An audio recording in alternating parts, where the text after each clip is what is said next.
Nung una, ang sana inisip namin, yung violation lang ng revised penal code.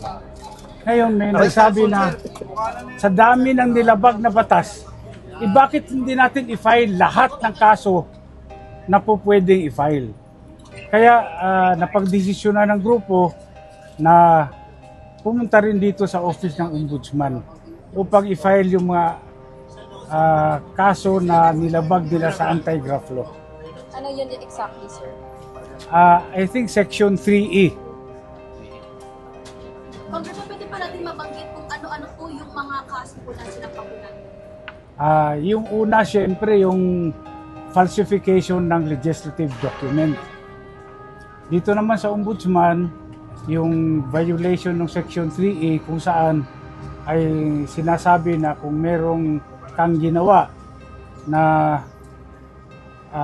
dihado yung gobyerno, no, at nawalan yung gobyerno, ay po pwede kang kasuhan. Ano ba yung ginawa nilang nagpadihado? Ano yung ugat nito, sir? Yung pagsingit ng imagine 241 billion pesos. Ang laking halaga yan. Hindi mo pwedeng sabihin na typographical error yan na kinurek ng technical working group. Mahirap po, ang laki ng amount na involved. Ito ba yung mga blanks? Opo, yan o. Binilang niyo po yun, parang kinumpit nila lahat. Marami yung blanco na yon. Ngayon, nung tinignan namin ano yung mga nilagay nila doon sa blanco, tinotal namin, umabot sa 241 billion. Sir, bakit po 12 yung counts ng falsification of legislative documents? Palagay ko, mas magandang sagutin ni Atty. Topacio yan kasi siya naman yung lead counsel.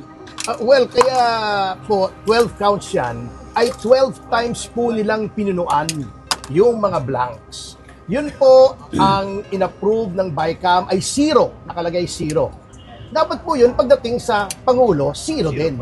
Hindi pwedeng palitan yun unless may typographical error, maling spelling, maling formatting, or misspelling. Yun lang po ang kailangan o wrong grammar. Hindi po pwedeng ilagay yung 0, gawin mong 90 billion or 80 billion o kahit 10,000 pesos po. Hindi nyo pwedeng gawin yun kahit piso nga basta 0. So 12 times po naming nabilang na meron pong ganong insertion, yung singit. Oo. Ibig po sabihin si Speaker Romualdez ay mahilig sa singit.